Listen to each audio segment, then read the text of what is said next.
What's going on? It's your boy, Chris Jack, Canvas Nomad here. Back with another one. And I was thinking lately, I'm like, yo, what is the point of my YouTube channel? What am I doing all this for? Right? Now, I'll sit there and tell you, welcome to my digital journey. That is pretty much how I'm going into this. So it doesn't really matter what it is that people want to see. I mean, I'm not at that level yet when, where that starts to matter, in a sense, right? But I'll also say that I have to eventually think about that because at the end of the day, YouTube is a business. And, we got to do what we got to do to at least grow in certain areas, right? And I know that for me, I want to make sure that I can find a way to earn my freedom. That is pretty much what I've been talking about for the past couple of weeks. Pretty much what I've been chasing for a minute. It's just only now that I have clarity in how to do so. Not how to do it, but in clarity in my plan on doing so. So I want to take you guys with me. And I feel like if you want to join, come on. I would really appreciate it if you join this process. I ain't gonna say movement, but let's really just start to get our lives back. Now I understand some people might think this is radical, this is extreme, this is too much. But I guess if that's the case, this this content ain't for you. You know what I mean?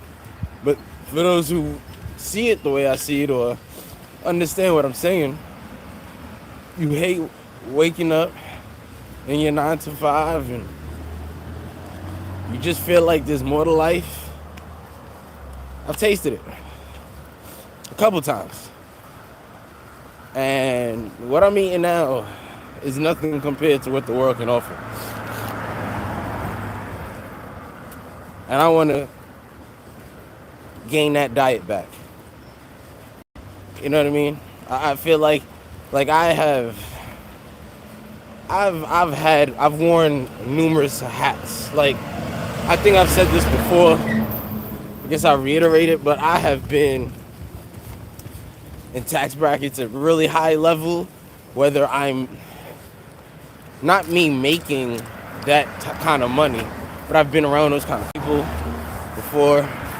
I myself have made a significant amount of money per year before. I've also been at the very bottom. I've also been a person who can sit there and say he had no money in his pocket.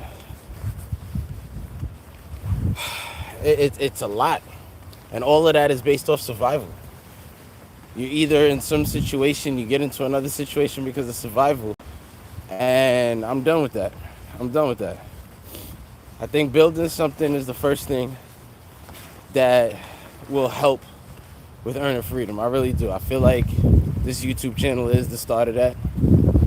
And I feel like it is going to be something that breaks my freedom and, help me basically do what I want to do. And I'm not even looking to be in any form famous or I want to have the most subscribers. I don't care about none of that. Shit, if I can get what I want and stay below the radar, that would be a perfect scenario. I know sometimes life doesn't work that way, but I've been that too. Back in the day, I can tell you I've had people, hey, what's up? And I don't know who they are. You know what I mean? I would always be walking with my friends. People would say hello. I'd be like, yo, what's good? And then my friends would be like, yo, who that? And I'd be like, I'm not really too sure. You know what I mean? Like, it's just, I've been there.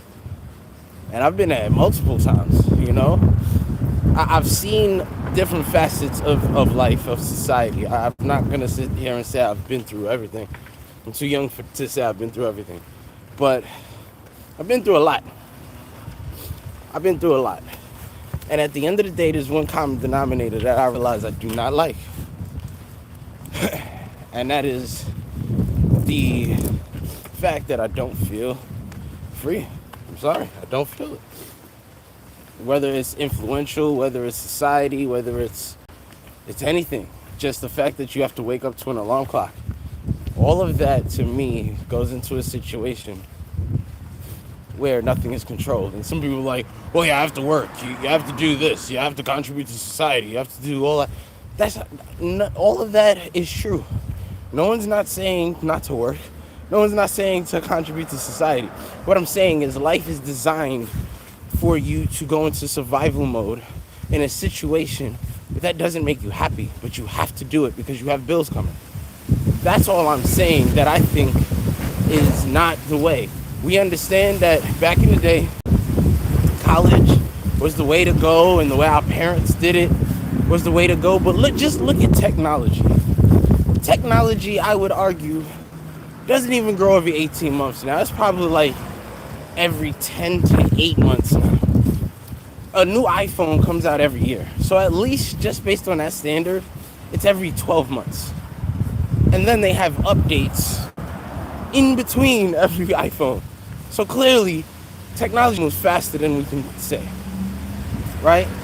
If that's the case, if technology alone is moving faster, then that means there's other areas of life that's adapting quicker too.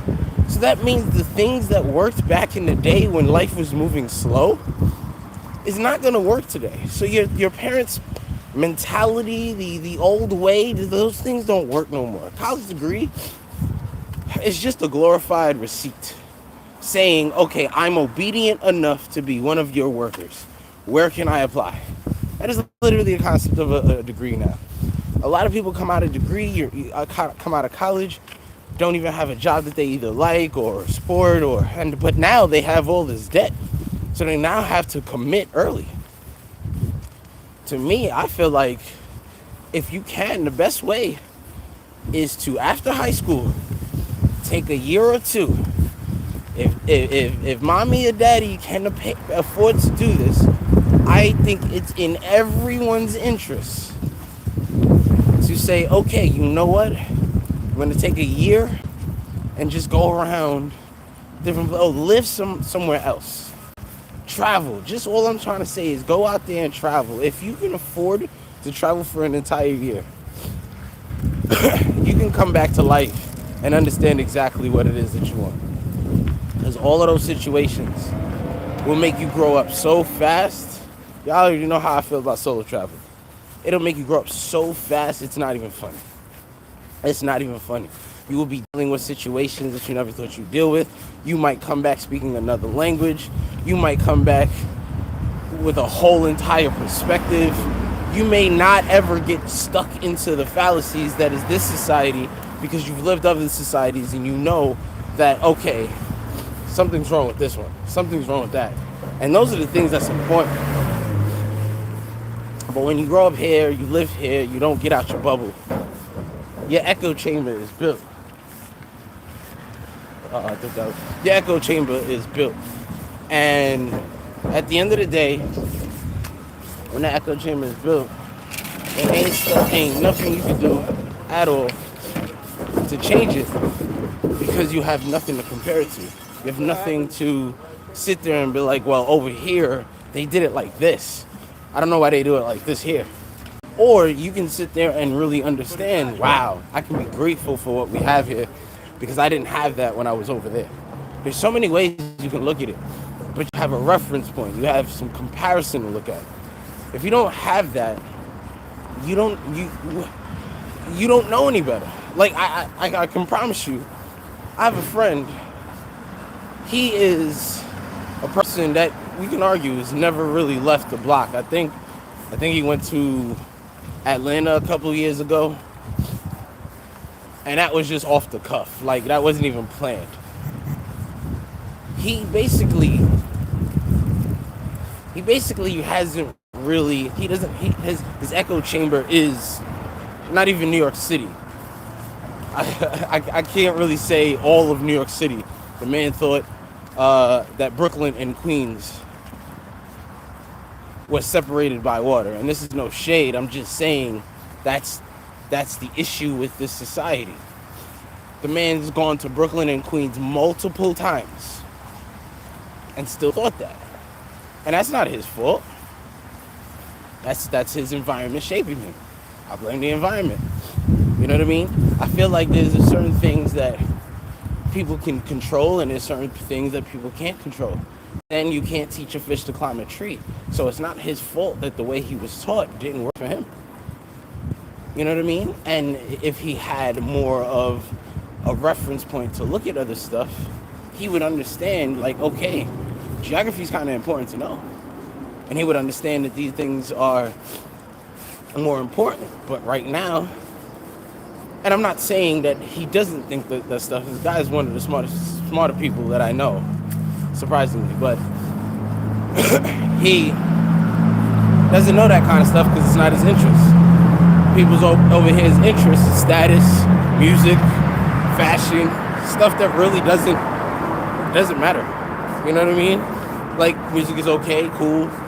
We have a fantasy chat. I mean, we had a fantasy league that I was a part of. And in there, they're just talking about bets all day. That's great. These are hobbies. This is okay to do. But these are things that are just distracting you from what you need to do yourself. Now, don't get me wrong. If a person is genuinely mentally happy, then they shouldn't change anything until they feel like there's a need for more. And sometimes people get lucky. They could wake up one day very happy in a content life, wake up one day and just be like, oh, I want to do this. And someone find it. And then all of a sudden their business is taking off. They kind of don't appreciate the grind that comes with knowing that that's the way to do it, but not knowing how to do it. And then you can have an idea and not find the right person. So now you're working a lot longer than this person who just kind of woke up one day and was just like, hey, I want to do this. Then that person becomes a story.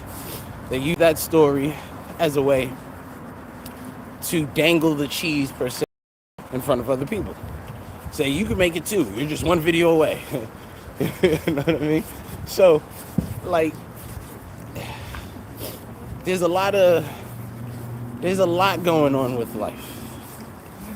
But I can tell you, building something has helped my confidence more than anything. And I was already a very confident person. You know what I mean? I've even heard arrogance come out of people's mouths. Very rarely, not often. But I hear different things, right? It's very rare to hear arrogance. But I know personally I've had situations where it's like, damn, did I react that way? You know what I mean? So I can agree with those things. But what I'm trying to say is, I had confidence before. That's because I knew what I knew, and I knew what I could do. I had nothing to show for it. That was the missing factor in all of it. But now, I'm going to have something to show for it too. So what do you think that brings the confidence up? Even if it's nothing important, even if it's nothing like, oh my God, you cured cancer. No. But if you say you have something that you've built, and you could say, hey, go to this page or this place, and it's something you built, even a building. You could bring somebody to your building and be like, hey, I built this building. Not many people can say that. Because not many people can say it, you're in a different camp than most people. That's going to bring you confidence. And that'll be the start of freedom, I'm telling you. That'll be the start of freedom. That'll be the start of freedom. Because when you're doing that kind of stuff, you're more inclined to take more risk. Because you built something that most people don't do. And now you have the confidence to say, all right, well, I did this. Let me do that. And then when you do that and then you realize you can finish that too, now what you just did was you added something to your portfolio for people to consume. And then you build confidence to say, all right, I did this and this. Let me see if I could do this. Sooner or later, you're building every brick, and then you have a wall. The confidence level is going to peak by then. And really, freedom is just confidence. Freedom is confidence. It's financial freedom. It's time, location freedom. But more importantly, it's mental freedom. And mental freedom, I think, is more important than any other freedom possible. If you are comfortable being a family man, you love your family, you don't have issues with your wife. I mean, life isn't perfect. You're going to argue and stuff like that. But I'm talking about, for the most part, this is the woman that you see yourself with for the rest of your life. You are the man that your woman sees herself with the rest of your life. And then you have no issues. Then cool. You've made it. I still think it's important to at least document your life. You can put that on YouTube. But you have made it, right? But when it comes to a person who's not content in their life, get on YouTube. Get on YouTube. Because you work long enough and consistent enough, you will eventually get there. Like, I'm a couple subscribers away from 1,000. Never thought I'd say that. Now, don't get me wrong, it is slightly inflated because of the strategy I used. I used more shorts than long form content. But now, once 1,000 is wiped off the table, I just have one more thing to check off. And that's it. I have one more thing to check off, and that's watch hours. And I am almost there as well. So now I can just focus on that. And guess what? Everything I've already done is already on my channel. And I can sit there and say, hey, yeah, go to my YouTube channel. And you can see when I did that moment or whatever. And that is why I'm coming back to this declaration that I'm going to try to earn my freedom. And I'm going to document my process doing it. And I want you to come along. Like this video if you're feeling what I'm saying. Like, I want to help people get out of their situation. But I also think I needed life to humble me. I needed life to humble me. Because if I made it when I was 21, 22, and it just worked, I would have taken this process for granted. I think I would have. I really think I would have. I needed to hit rock bottoms. I needed to rub shoulders with high society. I needed to be around people. I needed to see life evolve into different things. I needed to experience pain. I needed a pain point. That's one thing when I was in acting school. And I did stand-up comedy. Like, those were things that they always said that you had to pull from. You had to pull from your pain in your life. Well, I didn't know where I wanted to go, but I didn't really have a pain. I didn't have pain. And then the first time I got pain, it stuck with me for like 10, 15 years. You know what I mean? It kept me in that slump for a minute.